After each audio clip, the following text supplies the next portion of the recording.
अच्छे लोगों के साथ हमेशा बुरा क्यों होता है? गीता में श्री कृष्ण ने दिया है अर्जुन को इसका जवाब।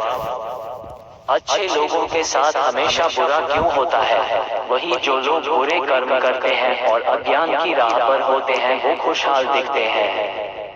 श्री कृष्ण ने इसका जवाब गीता में दिया है।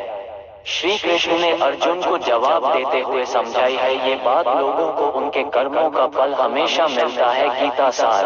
आपने महसूस किया होगा कि जो लोग अच्छे कर्म करते हैं वो परेशान रहते हैं, वहीं जो बुरे कर्म करते हैं वो खुशी से रह रहे होते हैं। अच्छे कर्म करने वाले परेशान होते हैं कि आखिर उन्हें इतनी परीक्षा क्यों देनी पड़ती है, जबकि जो अधर्म की राह में है वो खुश हैं और जिंदगी का लुत्फ उठा रहे हैं। अगर आपके मन में भी ये सवाल आया है तो आज हम आपको इसका जवाब देंगे। ये जवाब वो है जो भगवत गीता में लिखा है और श्री कृष्ण ने अर्जुन को दिया था। भगवत गीता में वर्णित कथा के अनुसार जब भी अर्जुन के मन में कोई दुविधा होती थी तो वो श्री कृष्ण के पास पहुंच जाते थे। एक बार की बात है, अर्जुन भगवान श्री कृष्ण के समीप आकर कहा कि वो दुविधा में है और इसका जवाब वो श्री कृष्ण से चाहते हैं। श्री कृष्ण ने पूछा कि क्या सवाल है? अर्जुन ने कहा मुझे ये जानना है कि अच्छे लोगों के साथ हमेशा बुरा ही क्यों होता है, वहीं बुरे लोग खुशहाल दिखते हैं। अर्जुन के मुंह से ऐसी बातें सुनकर श्री कृष्ण मुस्कुराए और कहा मनुष्य जैसा सोचता है और महसूस करता है वैसा कुछ नहीं होता है, बल्कि अज्ञानता की वजह से वो सच्चाई नहीं समझ पाता है।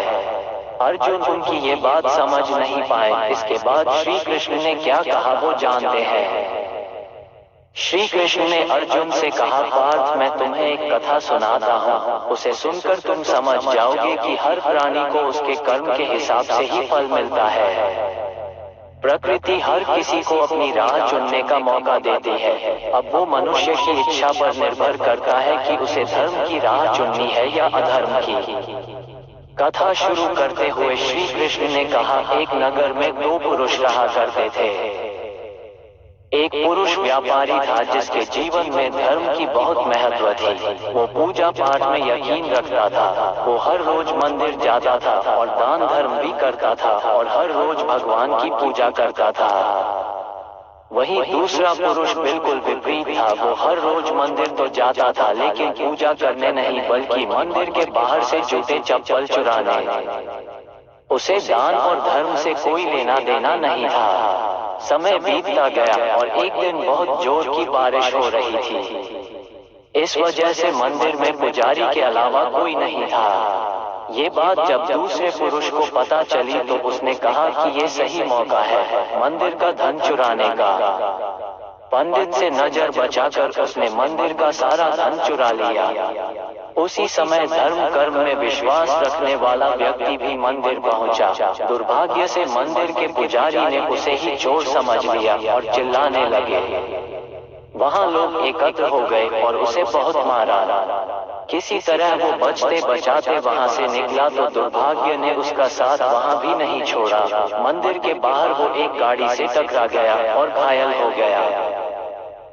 फिर वो व्यापारी लंगड़ाते हुए घर जाने लगा तो रास्ते में उसकी मुलाकात उस पुरुष से हुई जिसने मंदिर से धन चुराया था। उसने कहा आज तो मेरी किस्मत चमक गई, एक साथ इतना सारा धन मिल गया। ये सब देखकर उसे बहुत बुरा लगा और उसने अपने घर से भगवान की सारी तस्वीरें निकाल दी। कुछ सालों बाद दोनों की पुरुषों की मृत्यु हो गई। मरने के बाद जब दोनों यमराज की सभा में पहुंचे और भले पुरुष ने दूसरे व्यक्ति को देखा तो उसे बहुत गुस्सा आया। उसने क्रोधित होकर यमराज से पूछ ही लिया मैं तो हमेशा अच्छे कर्म करता था, दान में विश्वास रखता था, उसके बदले जीवन भर मुझे अपमान और दर्द ही मिला और इस व्यक्ति को नोटों से भरी पोटली। आखिर ऐसा भेदभाव क्यों? इस पर यमराज ने कहा पुत्र तुम गलत समझ रहे हो। जिस दिन तुम्हारी गाड़ी से टक्कर हुई थी वो दिन तुम्हारे जीवन का आखिरी दिन था, परंतु तुम्हारे अच्छे कर्मों की वजह से तुम्हारी मौत सिर्फ एक छोटी सी चोट में बदल गई। तुम इस दुष्ट व्यक्ति के बारे में जानना चाहते हो। दरअसल इसके भाग्य में राजयोग था, मगर इसके कुकर्मों और अधर्म की वजह से वो सिर्फ एक छोटी सी धन की पोटली में बदल गया। दोस्तों, अगर वीडियो अच्छी लगी हो तो लाइक कीजिए और चैनल से सब्सक्राइब जरूर कीजिए। जय श्री राम।